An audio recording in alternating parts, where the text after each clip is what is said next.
आस এই প্রশ্নগুলির উত্তর আলোচনা করিবা। 1 খামসা গ্রন্থর রচয়িতা কিଏ? अमीर खुसरो। शाहनामा ग्रंथ किए लिखिछन्ति?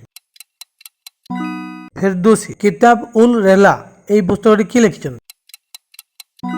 Ibn Battuta. মিফতা উল ফুতুহ গ্রন্থর রচয়িতা কিଏ?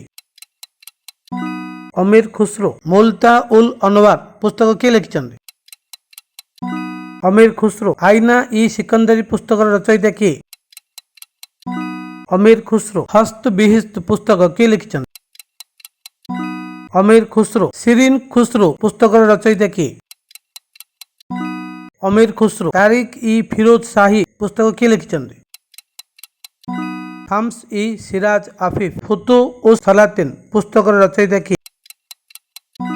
इसामी। धन्यवाद।